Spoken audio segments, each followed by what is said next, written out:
الحمد لله الذي هدانا سواء الطريق وجعلنا التوفيق خير رفيق، والصلاة والسلام على من أرسله هدى بالاهتداء حقيق ونورا به الاقتداء يليق، وعلى آله وأصحابه الذين سعدوا في مناهج الصدق بالتصديق وسعدوا في معارج الحق بالتحقيق.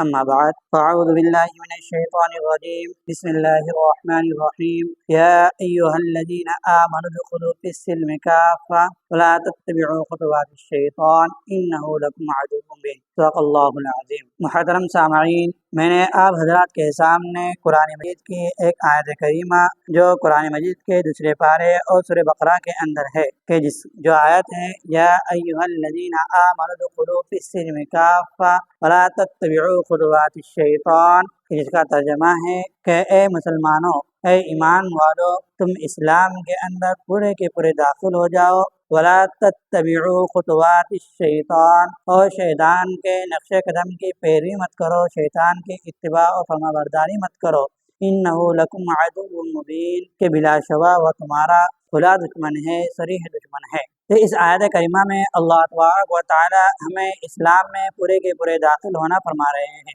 اب اسلام جو ہے تو چند اعمال کے مجموعے کا نام ہے کہ اسلام ایک عالمگیر مذہب ہے کہ اسلام کے اندر باری سی بات کی رہنمائی کی گئی ہے۔ زندگی کا کوئی لمحہ، زندگی کا کوئی طریقہ، زندگی کا کوئی موڑ، زندگی کا کوئی موقع ایسا نہیں ہے کہ جس پر اسلام نے رہنمائی نہ کی ہو۔ اسلام ہر جگہ، ہر موقع، ہر موڑ پر رہبری کرتا ہے، اور اللہ تبارک و تعالیٰ نے اسلام کو کامل دین فرما دیا، یعنی دین اسلام یہ ایک کامل مذہب ہے۔ اب ہمیں دین اسلام کے اندر جب پورے کے پورا داخل ہونا ہے تو سب سے پہلے یہ ہے کہ ہم اپنے اعمال کو صحیح کرنے کے ساتھ ساتھ ہم اپنے عقائد کو درست کریں۔ عقائد کیا ہے؟ وہی عقائد جو ہم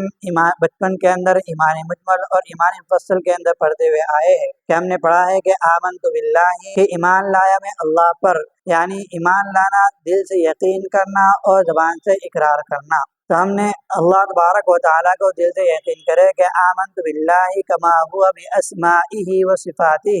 کہ ایمان لائے ہم اللہ پر جیسا کہ وہ اپنے ناموں اور صفاتوں کے ساتھ ہے، یعنی اللہ تبارک و تعالیٰ کے بہت سے اچھے نام ہیں، تو اللہ تبارک و تعالیٰ کے جو نام ہیں، جو صفات ہے، تو اللہ تبارک و تعالیٰ ان ناموں اور ان صفاتوں کے ساتھ ہے۔ اللہ تعالیٰ کے ان ناموں اور صفاتوں کے ساتھ میں کوئی شریک نہیں ہے، اللہ تبارک و تعالیٰ کا کوئی ساتھی نہیں ہے۔ تو ہم نے اللہ تبارک و تعالیٰ پر ایمان لائے، اور اسی کو اللہ تبارک و تعالیٰ نے فرما دیا قل هو اللہ احد کے اندر کہ قل هو اللہ احد، کہ اللہ تبارک و تعالیٰ ایک ہے، اللہ تبارک و تعالیٰ کا ہمسر اور اللہ تبارک و تعالیٰ کا کوئی شریک ہے۔ اگر ہم اللہ تبارک و تعالیٰ کی صفات میں، اللہ تبارک و تعالیٰ کے نام میں، اللہ تبارک و تعالیٰ کی خدائیت میں کسی کو شریک ٹھہراتے ہیں تو گویا کہ ہم اللہ تبارک و تعالیٰ کو نہیں مانتے، اور ہم اللہ تبارک و تعالیٰ کو نہیں مانتے تو گویا کہ ہم اللہ تبارک و تعالیٰ پر ایمان لانے والے نہیں ہیں، گویا کہ ہم ایمان والے اور مسلمان نہیں ہیں۔ تو ہمیں چاہیے کہ ہم سب سے پہلے اللہ تبارک و تعالیٰ پر ایمان لائیں، جیسا کہ اللہ تبارک و تعالیٰ اپنے ناموں اور صفاتوں کے ساتھ ہے۔ ٹھیک ہے، آمنت باللہ و ملائکتہ و کتبہ، کہ ایمان لائے ہم اللہ پر اور اس کے فرشتوں پر، تو ہم فرشتوں کے وجود پر کہ اللہ تبارک و تعالیٰ نے نور سے ایک نوری مخلوق پیدا کی ہے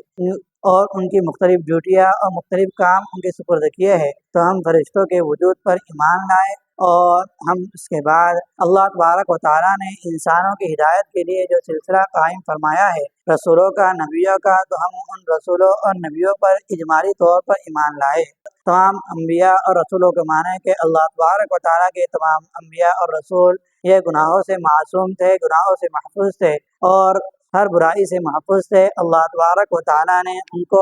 اپنی ہدایت کے لیے دنیا کے اندر بھیجا تھا، اور وہ سب انسان تھے، کوئی فرشتے اور کوئی جن وغیرہ نہیں تھے۔ تو ہم انہیں انسان مانتے ہوئے، لیکن انسان مان کر انسان کی صفت والا نہ مانیں، بلکہ وہ انسان تھے لیکن ہم انسانوں کی طرح صفات والے نہیں تھے، بلکہ ہم سے اعلیٰ اور افضل تھے۔ اللہ تبارک و تعالیٰ کے محبوب بندے تھے اور تمام مخلوق سے سب سے زیادہ افضل بندے تھے۔ تو ہم ان رسولوں کو مانیں کہ ہم پڑھتے ہیں کہ آمنت باللہ و ملائکتہ و کتبہ و رسلہ والیوم الآخر، کہ ہم اللہ تبارک و تعالیٰ کی کتابوں پر ایمان لائے، کہ اللہ تبارک و تعالیٰ نے انسانوں کی ہدایت کے لیے جو مختلف زمانوں میں مختلف کتابیں نازل فرمائی ہے، لیکن سب سے آخر میں کتاب نازل فرمائی ہے جس کو ہم قرآن مجید کہتے ہیں۔ یہ قرآن مجید تمام کتابوں کی ناسخ ہے۔ اب جو سکہ چلے گا،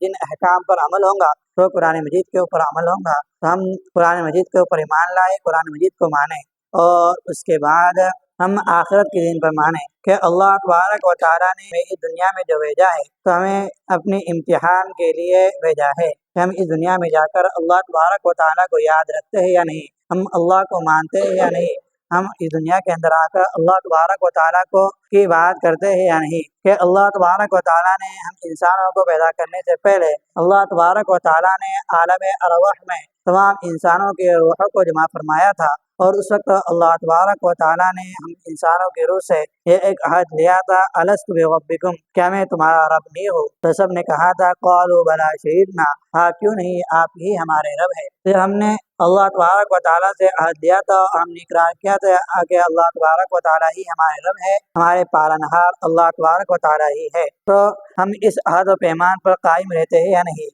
تو اس عہد و پیمان کو ہمارا امتحان لینے کے لیے اللہ تبارک و تعالیٰ نے ہمیں اس دنیا میں بھیجا ہے، اور پھر اللہ تبارک و تعالیٰ نے جب اس دنیا میں ہمیں امتحان کے لیے بھیجا ہے تو اللہ تبارک و تعالیٰ اس امتحان کا انعام اور پاس و ناپاس ہونے والے، کامیاب اور نامراد ہونے والوں کا جو رزلٹ تیار کرنے والے ہیں، تو آخرت کا دن ہے، قیامت کا دن ہے، روز جزا ہے، تو ہم اس روز جزا کو ہم کو ماننا ہے۔ اگر کوئی شخص قیامت کے دن کا، موت کے بعد دوبارہ اٹھائے جانے کا انکار کر لیتا ہے تو وہ بھی کافر ہے۔ اگر کوئی شخص موت کے بعد دوبارہ اٹھائے جانے کے بارے میں شک میں ہے اور تذبذب کا شکار ہے تو وہ بھی کافر ہے، اور کوئی شخص فلاں شخص کے بارے میں کہ جو اس طرح کے تذبذب اور شک کا شکار ہے، اس کے بارے میں شک میں ہے کہ وہ کافر ہے یا نہیں، تو وہ شخص بھی کافر ہے، کیونکہ یہ اسلام کا بنیادی عقیدہ ہے کہ ہم قیامت کے دن کو مانیں، اور سب سے آخر میں عقیدہ ہے کہ ہم اس پر ایمان لائے کہ اچھی بری تقدیر اللہ تبارک و تعالیٰ کی جانب سے ہوتی ہے، کہ اللہ تبارک و تعالیٰ نے انسانوں کے پیدا کرنے سے پہلے لوح محفوظ کے اندر ہر انسان کی تقدیر لکھ لیا ہے کہ انسان اس دنیا میں جائے گا تو کیا کرے گا، اس کا کیا انجام ہوگا، اس کی روزی کتنی ملیں گی، اس کی عمر کتنی ہوں گی، اور اس کی زندگی میں خوشی اور غم کب آئے گا، یہ سب اللہ تبارک و تعالیٰ نے پہلے سے لکھ دیے ہیں۔ تو ہمیں اس اچھی اور بری تقدیر پر ایمان لانا ہمارے لیے فرض ہے۔ اگر ہم اس اچھی بری تقدیر کے اوپر شک میں ہوتے ہیں تو پھر ہم کافر ہیں، ہم ایمان والے نہیں ہیں۔ اب یہاں پر یہ ہے کہ یہ دنیا مسلمان کے لیے، مومن کے لیے قید خانہ ہے۔ سرکار دو عالم صلی اللہ علیہ وسلم کی حدیث ہے کہ الدنیا سجن المؤمن و جنت الکافر، کہ دنیا اس مسلمان کے لیے قید خانہ ہے، کہ قید خانے کے اندر ہماری تمام آرزویں، تمام امیدیں پوری نہیں ہو سکتی، ہماری بہت سی آرزوؤں پر پانی پھیرا جائے گا، اور اس دنیا کی حقیقت یہی ہے کہ اس دنیا کے اندر ہمیں تکلیف اور پریشانیوں سے گزرنا پڑے گا۔ جنید بغدادی رحمۃ اللہ علیہ کے جو استاد اور ماموں جان ہیں،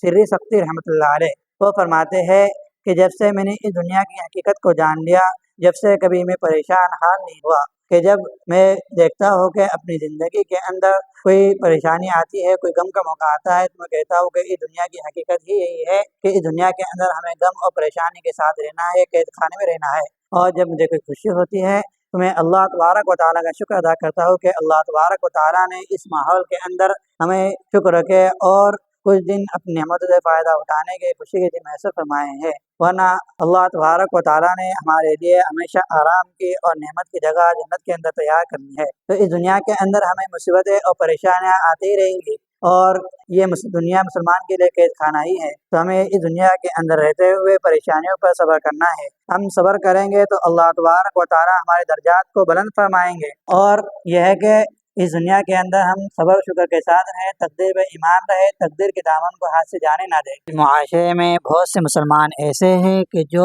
اسلامی عقائد سے بہت دور ہے۔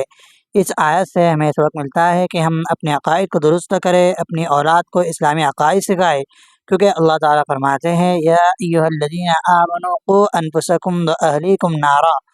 اے ایمان والو تم خود بھی بچو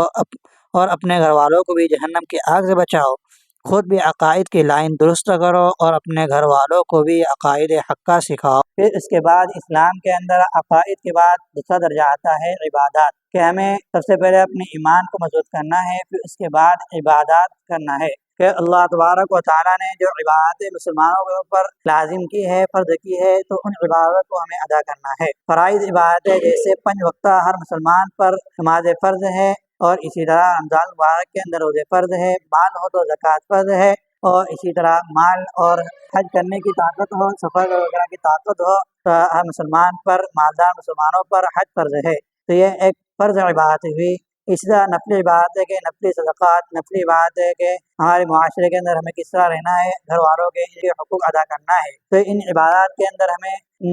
ان عبادتوں کو اچھی طریقے سے پوری کرنا ہے، اور سب سے پہلے ہمیں نماز کے اوپر پابند رہنا ہے کہ نماز کے بارے میں اللہ تبارک و تعالیٰ نے فرمایا کہ ان الصلاۃ تنہی عن الفحشاء والمنکر، کہ نماز بے حیائی اور برائیوں سے روکتی ہے۔ اور ایک جگہ اللہ تبارک نے فرمایا کہ جو شخص نمازوں کی پابندی کرتا ہے تو اللہ تبارک و تعالیٰ ان کے گناہوں کو معاف فرما دیتے ہیں۔ تب اس دنیا کے اندر ہم رہتے ہیں، ہمارا اٹھنا بیٹھنا ہوتا ہے، تو بہت سی موقع پر ہم سے گناہ ہو جاتے ہیں، کبھی جان بوجھ کر ہوتے ہیں، کبھی انجانے میں ہوتے ہیں۔ اگر ہم نماز کی پابندی کریں گے تو اللہ تبارک و تعالیٰ ہمیں ان گناہوں سے معاف فرما دیں گے۔ اور اسی طرح دوسری عبادتیں ہمیں ادا کرنی ہے۔ اور پھر عبادات کے بعد تیسرا نمبر ہے معاملات کا، کہ ہم نے آج اسلام کو صرف عبادات تک محدود کر دیا ہے، لیکن معاملات کو ہم نے اپنی زندگی سے نکال دیا، کہ معاملات اسلام کا ایک بہت بڑا ذریعہ ہے، ایک بہت بڑا شعبہ ہے۔ کہ معاملات کہتے ہیں کہ دو انسانوں کے درمیان خرید و فروخت کا معاملہ ہو، کہ ایک شخص کوئی چیز بیچ رہا ہو، دوسرا شخص کوئی چیز خرید رہا ہو، یہ ایک معاملہ ہے۔ اسی طرح نکاح یہ من وجہین عبادت ہے، من وجہین معاملہ ہے۔ اسی طرح کسی نے ہمارے پاس میں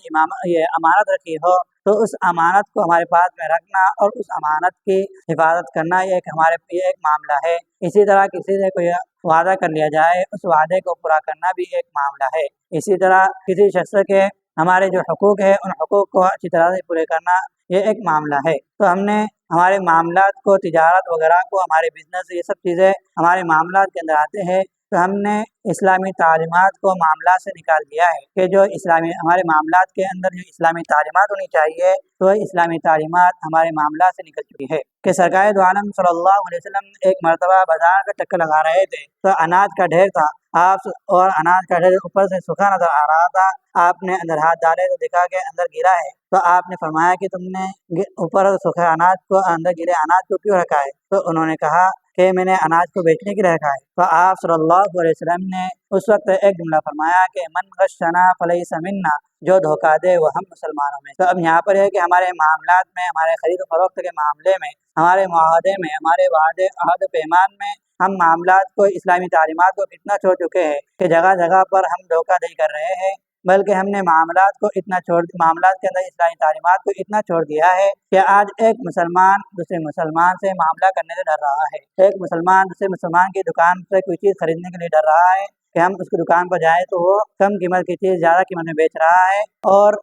اصلی سامان بتا کر نقلی سامان بیچ رہا ہے۔ تو اب یہاں پر یہ ہے کہ ہماری کوتاہی ہے کہ ہم نے معاملات کو، ہمارے اس معاملات سے اسلامی تعلیمات کو نکال دیا۔ اب یہاں پر ہم دونوں کی غلطی ہے کہ جو بیچنے والے تجار حضرات بزنس مین ہیں، انہی کی غلطی ہے کہ وہ معاشرے کے اندر، سوسائٹی میں معاملات کو صحیح طریقے سے نہیں کر رہے ہیں، بلکہ اصلی سامان بتا کر نقلی سامان بیچ رہے ہیں، کم سے قیمت کا سامان زیادہ قیمت میں بیچ رہے ہیں۔ اور اسی طرح جو گراہک بن کر جاتے ہیں تو وہ بھی جو اصل قیمت ہوتی ہے ان قیمتوں کی اتنی گراوٹ کر دیتے ہیں کہ سامنے والا مجبور ہو جاتا ہے کہ وہ اصلی چیز کے بجائے نقلی چیز بیچے۔ تو یہ ہم دونوں کی غلطی ہے، تو اس لیے ہمیں چاہیے کہ ہم اپنے معاملات کو صحیح طریقے سے کریں۔ کہ صحابہ رضوان اللہ علیہم اجمعین کے معاملات اتنے صاف تھے کہ ایک مرتبہ وہ تجارت کے لیے، بزنس کے لیے ایک علاقے میں گئے، اور انہوں نے بازار کے اندر اپنی دکانیں لگائی، اور ان دکانوں پر ان کے معاملات کو دیکھ کر، ان کے اخلاق کو دیکھ کر اس قبیلے کے لوگ پورے کے پورے مسلمان ہو گئے تھے۔ آج یہ ہو گیا کہ غیر تو ہم سے متاثر ہونے کے بجائے مسلمان ہی ہم سے نفرت کر رہا ہے، ہم سے دور بھاگ رہا ہے، بلکہ بہت سے مسلمان یہ جملہ کہہ رہے ہیں کہ مسلمان کی دکان سے مال خریدنے کے بجائے ہمیں غیر کی دکان سے مال خریدنا ہے، کیونکہ اس کا ویوہار، اس کے معاملات صحیح نہیں ہے۔ تو اس لیے ہمیں چاہیے کہ ہم اپنے معاملات کو صحیح کریں۔ حضرت عمر فاروق کے دور میں وہی شخص خرید و فروخت کر سکتا تھا، اپنی دکان وہی کھول سکتا تھا، وہی جو معاملات کے مسائل سے واقف ہو۔ حضرت عمر فاروق رضی اللہ عنہ نے ایسا نظام بنایا تھا کہ بازار میں وہی شخص ہو جو تجارت کے مسائل سے،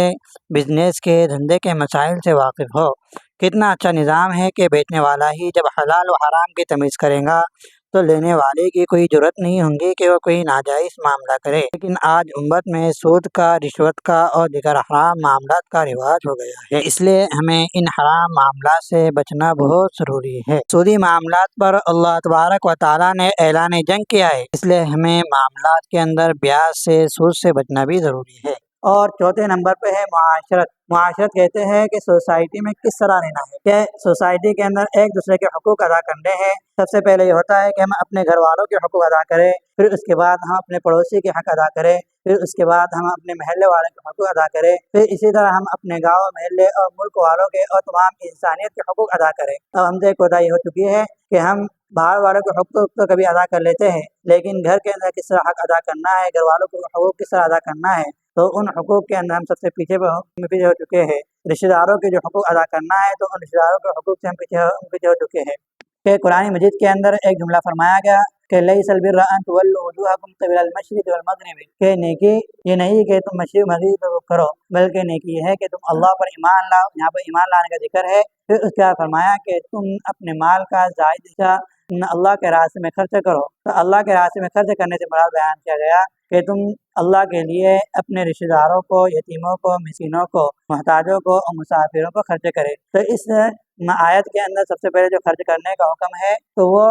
رشتہ داروں پر ہے۔ آدمی سخی تو بن جاتا ہے، لوگوں پر سخاوت کرتا ہے، معاشرے کے، اپنے سوسائٹی کے دوسرے لوگوں پر خرچ کرتا ہے، لیکن رشتہ داروں پر خرچ نہیں کرتا، اور یہ اسے کرتا ہے کہ ان سے ہماری بنتی نہیں، بلکہ یہاں پر یہ ہے کہ ہمیں سب سے پہلے جو خرچ کرنا ہے، حقوق ادا کرنا ہے، تو ہمیں رشتہ داروں کے حقوق ادا کرنا ہے۔ یہ تین چار چیزوں کی معاشرت، اور پانچویں چیز ہے کہ اخلاق، کہ ہم ایک دوسرے سے خندہ پیشانی کے ساتھ ملے، اخلاق اور آداب کے ساتھ میں رہے۔ اخلاق یہ نہیں کہ ہم اخلاق اور آداب یہ نہیں کہ ہم سامنے والے کی جی حضوری کریں، بلکہ اخلاق یہ ہے کہ ہم سامنے والوں کو راحت اور آسانی پہنچائے، انہیں تکلیف سے دور رکھے۔ کہ ایک صحابی کے وہ وضو کر رہے تھے اور آپ صلی اللہ علیہ وسلم نے فرمایا کہ میں تمہیں ایک آدمی کے بارے میں بتاتا ہوں کہ وہ جنتی ہے۔ تو صحابہ نے دیکھا کہ وہ آدمی کون ہے، دیکھے کہ ایک آدمی وضو کرتے ہوئے مسجد کے اندر داخل ہو رہے ہیں۔ تو عبداللہ بن عمرو بن عاص، انہوں نے ان صحابی کو غور سے دیکھا۔ پھر دوسرے دن آپ صلی اللہ علیہ وسلم نے فرمایا کہ ابھی ایک وہ شخص آئے گا کہ جو جنتی ہے۔ تو عبداللہ بن عمرو بن عاص دیکھا کہ وہی شخص ہے کہ جو کل تھے۔ پھر تیسرے دن آپ صلی اللہ علیہ وسلم نے فرمایا کہ آج ایک وہ شخص آئے گا کہ جو جنتی ہے۔ تو دیکھا کہ وہی شخص ہے، تو عمرو بن عاص ان صحابی کے پیچھے ہو گئے اور ان سے کہا کہ میرے والد کی اور میری انبن ہو گئی ہے، تو اس لیے ایک رات مجھے آپ کے یہاں پر ٹھہرنے دیجیے۔ انہوں نے کہا کہ جی ٹھہر لیجیے۔ وہ ان کے عبداللہ بن عمرو بن عاص ان صحابی کے ساتھ ان کے گھر پر گئے۔ انہوں نے دیکھا اور رات میں سونے کا ناٹک کیے، سونے کے طور پر آنکھ لگا دیے، لیکن دیکھا کہ ان صحابی کا کوئی نیک عمل کے راتوں میں اٹھ کر عبادت کرتے، تلاوت کرتے، انہوں نے کوئی بڑا اہم اور بڑا کوئی عمل نہیں دیکھا، بلکہ وہ بھی تھوڑی سی عبادت کر سو گئے۔ اس طرح انہوں نے 3 راتیں ان کے یہاں پہ گزاری۔ پھر پوچھا کہ آپ صلی اللہ علیہ وسلم فرمایا تھا ایک شخص جنتی آئے گا کہ جو یہ ہے کہ جنتی ہے، تمہیں وہ شخص آپ تھے، تو پھر آپ کو کوئی ایسا عمل میں نے نہیں دیکھا کہ جس کی بنا پر آپ کو جنتی ہونے کا کہا جا رہا ہے۔ تو انہوں نے فرمایا کہ جیسے کہ سب لوگ عبادت کرتے ویسے میں عبادت کرتا ہوں۔ تو عبداللہ بن عمرو بن عاص نا امید ہو کر لوٹنے لگے، تو ان صحابی نے پیچھے سے آواز دی اور فرمایا کہ سنو کہ میرا ایک عمل سب سے اچھا یہ ہے کہ میں اپنی ذات سے کسی کو تکلیف نہیں پہنچاتا۔ تو ہمیں ہمارے اخلاق اور آداب اس طرح ہونے چاہیے کہ ہماری ذات سے، ہمارے اخلاق سے کسی کو تکلیف نہ پہنچے۔ کہ آپ صلی اللہ علیہ وسلم فرمایا کہ المسلم من سلم المسلمون من لسانه ويده، کہ کامل مسلمان وہ ہے کہ جس کی زبان اور ہاتھ سے دوسرے مسلمان محفوظ رہے۔ اور یہاں پر اپنے ہاتھ اور زبان سے دوسرے مسلمانوں کو محفوظ رکھنا ہے، اور اسی طرح ہمارے اخلاق باہر تو جی حضور والے ہوتے ہیں، اچھے ہوتے ہیں، لیکن گھر کے اندر ہم اپنے گھر والوں کو گالی گلوچ کرتے ہیں، ان سے اخلاق سے بات نہیں کرتے ہیں، تو ہمیں گھر کے اندر بھی اخلاق کا نمونہ بننا ہے۔ کہ آپ صلی اللہ علیہ وسلم نے فرمایا کہ خیرکم خیرکم لأہلہ، کہ تم میں سے سب سے بہتر شخص میں ہوں اور میں اپنے گھر والوں کے لیے سب سے بہتر ہوں۔ یعنی آپ صلی اللہ علیہ وسلم فرمایا کہ جو شخص اپنے گھر والوں کے لیے سب سے بہتر ہوں گا اور گھر والوں کے لیے اخلاق کے ساتھ میں ہوں گا، گھر والے اس سے اخلاق سے متاثر ہوں گے، تو لوگوں کے لیے بھی اخلاق والا ہوں گا، اور وہ اللہ تبارک و تعالیٰ کے نزدیک اور سرکار دو عالم صلی اللہ علیہ وسلم کے نزدیک بہتر ہوں گا اور پسندیدہ ہوں گا۔ تو اس سے ہمیں ہمارے اخلاق درست کرنے چاہیے۔ ہمارا مشغلہ تو مشغلہ ہی بن گیا ہے کہ لوگوں کو تکلیف دینا، پریشان کرنا۔ آج مسلمان یہ سمجھتا ہے، آدمی یہ سمجھتا ہے کہ جو جتنا لوگوں کو ستائیں گا، دھوکہ دیں گا، وہ اتنا ہی زیادہ ہوشیار اور چالاک ہے، اور وہ اس پر فخر بھی کرتا ہے لیکن سوچنے کی بات ہے کہ اگر اس سے کوئی ڈر بھی گیا تو کوئی کمال کی بات نہیں۔ لوگ درندوں سے بھی ڈرتے ہیں، سانپ اور بچھو سے بھی ڈرتے ہیں، تو یہ درندوں کی صفت ہے، انسانوں کی صفت نہیں ہے۔ حدیث میں یہ نہیں کہ تم مسلمانوں کو تکلیف مت دو، بلکہ تم اپنی زندگی اسی طرح بناؤ کہ لوگوں کو ڈر نہ ہو۔ اگر تمہارے اخلاق و عادت کی وجہ سے لوگ ڈرتے رہتے ہو تو یہ چیز تمہارے ایمان کو نقصان پہنچانے والی ہے، اور اس کی وجہ سے تم کامل مومن نہیں بن سکتے۔ اتنی تاکید حضور صلی اللہ علیہ وسلم نے فرمائی ہے۔ اس معاشرت کا ایک اہم جز یہ بھی ہے کہ ہم مسلمان آپس میں محبت سے رہے، اخلاص سے رہے اور ہمدردی سے ایک دوسرے کے ساتھ زندگی گزارے۔ آج ہمارے معاشرے میں یہ چیزیں بہت کم ہیں کہ کسی کو تکلیف پہنچانا، کسی کو مارنا، کسی پر تہمت لگانا، کسی کی غیبت کرنا، کسی کی عزت پر ہاتھ ڈالنا، اس سے ہم کو بڑی خوشی ہوتی ہے۔ آج ہمارے دلوں کے اندر بغض ہے، عداوت ہے، اس لیے ہمارے اندر وہ خوبیاں پیدا نہیں ہوتی جو صحابہ کرام رضی اللہ علیہم اجمعین کے اندر تھی۔ اس لیے ہمیں چاہیے کہ ہم اپنے اخلاق کو درست کریں، اپنے معاشرے کو درست کریں، معاشرت کے اندر معاشرے میں اپنے رہن سہن کو درست کرے۔ تو بات یہ ہوئی کہ ہمیں سب سے پہلے اپنے عقائد درست کرنا ہے۔ عقائد کے ساتھ یعنی ہمارے ایمان کے بات کے اندر ہمیں بہت سے اسکالر جو ہے، بہت سے عامل عملیات کرنے والے ہیں، بہت سے جو ہمارے ایمان پر ڈاکہ کرنے والے ہیں، باطل فرقے والے ہیں، تو ان لوگوں سے ہمارے ایمان کو ہمیں بچانا ہے۔ اور یہ ہے کہ ہمیں اپنی عبادت کو سرکار دو عالم صلی اللہ علیہ وسلم کے طریقے پر پورا کرنا ہے، اور اس کے بعد ہمیں اپنے معاملات کو اسلامی تعلیمات کے مطابق لانا ہے، اور دوسرے کہ ہمیں سوسائٹی کے اندر اسلامی تعلیمات کے اعتبار سے رہنا ہے، اور سوسائٹی کے ہر ایک فرد کا ہر ایک کا حق ادا کرنا ہے۔ اگر ہم ہر ایک کا حق ادا کریں گے تو دوسرے بھی ہمارے حق ادا کریں گے۔ اب یہ ہوگا کہ ہر شخص اس فکر میں لگا ہے کہ میرا حق کس طرح ادا ہو، کہ میں سامنے والے سے اپنا حق کیسے وصول کروں، اور دوسرے کے حقوق کو ادا نہیں کر رہا ہے۔ اب ہر شخص یہ سوچنے لگے کہ میرے اوپر جو حقوق عائد ہوتے ہیں، میرے اوپر جن لوگوں کے حقوق ہے، اگر میں ان لوگوں کے حقوق ادا کروں گا تو اگر معاشرے کے اندر اس طرح کے اگر مہم چل جائے، فکر چل جائے، تو ہر شخص ہر ایک کے حقوق ادا کرنے والا بن جائے گا، تو کوئی شخص بغیر حق کا نہیں رہے گا، بلکہ ہر شخص کو اس کا حق ملے گا۔ تو ہم سوسائٹی کے اندر ہر شخص کے حقوق ادا کریں، اور سوسائٹی کے اندر ہم اسلامی تعلیمات کے اعتبار سے رہیں، اور ہم اپنی اخلاق اور آداب کو صحیح کریں، اور اچھے اخلاق کو اپنائیں، اور ایک ہم محمدی بن جائے، آپ صلی اللہ علیہ وسلم کے طریقوں پر چلنے والا، آپ صلی اللہ علیہ وسلم کے اخلاق کو ماننے والا، اور آپ صلی اللہ علیہ وسلم کے اخلاق کو